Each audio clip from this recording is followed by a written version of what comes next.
শঙ্কর বলেছিলেন ভগবানের উপাসনার থেকে শ্রেষ্ঠ হলো ভগবত ভক্তের উপাসনা।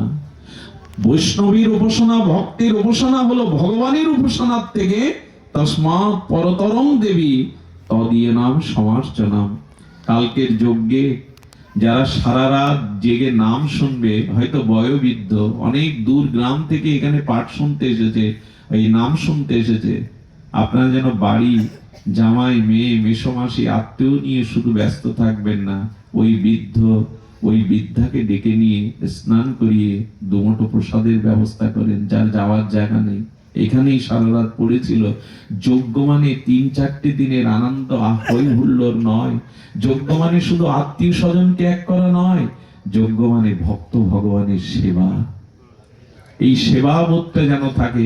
যারা গ্রামবাসী আছেন, হাত জোর করে বলবো, অনেক শখ করে, অনেক অনেক প্রতীক্ষার পরে ওই পাখিগুলো যেমন খড়কুটো এনে এনে ঠোঁট দিয়ে বাসা বাঁধে, এই যজ্ঞটাও সারা বছর ধরে আপনাদের মনের খড়কুটোময় আনন্দকে একত্রিত করে এই যজ্ঞের নিকুঞ্জ মন্দির সাজিয়েছেন। ভেঙে যাওয়ার বেদনা তো থাকবেই, তো যে কুঞ্জ সাজিয়েছেন আপনারা, এই কুঞ্জ শুধুমাত্র বাহ্যিক আনন্দের জন্য নয়। আজ এই কুঞ্জ ঘরে ডেকে আনা হবে মহাপ্রভুকে, নিতাই চাঁদকে, অদ্বৈত প্রভুকে, সপরিকর মহাপ্রভুকে ডেকে আনা হবে, রাধা মাধবকে, ললিতা বিশাখা অষ্টসখীকে। আমরা যেন তাদের এখানে রাত জাগিয়ে, আমরা ভারী গিয়ে কমিটির লোক না ঘুমায়, অন্তত একটা রাতের জন্য জেগে মহাপ্রভুকে জানাবেন, প্রভু সারাটা জীবন তুমি নামে প্রেমে ভাসিয়েছ, এই দেখো আমরাও বাড়ি গিয়ে ঘুমাইনি, তোমাকে ডেকে এনে তোমার কুঞ্জ মন্দির তৈরি করে আমরাও জেগে জেগে নাম শুনছি। বড় কষ্ট লাগে। রাত 10টা বাজলে কমিটির লোকজন আর থাকতে চায় না, তারা গিয়ে ঘুমিয়ে পড়ে। যজ্ঞ মানে শুধু লাইট প্যান্ডেল নয়, যজ্ঞ মানে খুব ভালো ভালো দল নিমন্ত্রণ করে আনা নয়। যজ্ঞ মানে সেবা, প্রাণ ঢালা সেবা। যজ্ঞ মানে নিজেকে ধন্য করার সময়। আগামী বছর বাঁচবেন কি?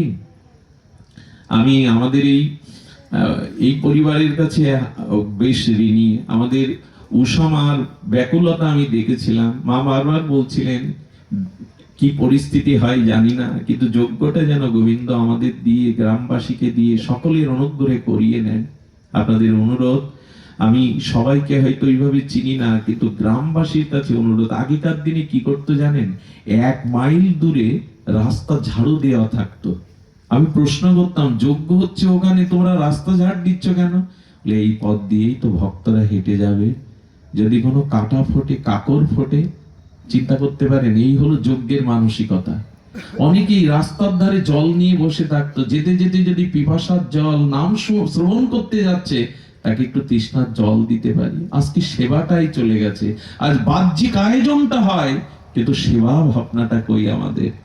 তাই আপনাদের কাছে অনুরোধ করব, ভগবান শ্রীকৃষ্ণ যদি রাজস্ব যজ্ঞে ভক্তের উচ্ছিষ্ট পাতা ফেলাবার দায়িত্ব, চরণ ধোয়ার দায়িত্ব নেয়, আমাদের কি করা উচিত? সুধীবৃন্দ, আমরা বড় বড় মান্যবর অতিথিকে নিয়ে যজ্ঞে ব্যস্ত হয়ে পড়ি, অথচ একজন শুদ্ধ ভক্ত এসে মাটিতে বসছে, তার দিকে তাকায় না। এটা যেন না হয়। যজ্ঞ মানে এখানে সকলকেই সমভাবে, অবশ্য যার যেমন মর্যাদা তাকে দিতে হবে, কিন্তু যে ভক্তটা ধুলায় এসে বসেছে, প্রকৃত ভক্ত এবং একজন মান্যবর অতিথি, যজ্ঞে অন্তত তাদের দিকে আলাদা দৃষ্টি দেওয়া যাবে না। যজ্ঞ মানে এখানে যারাই আসছে, তারাই আপনাদের কাছে নারায়ণ, তারাই আপনাদের কাছে সেব্য তত্ত্ব। এই অনুভূতির নামই যজ্ঞ। এই যজ্ঞ সম্পূর্ণ হোক, এই যজ্ঞ পরিপূর্ণ হোক।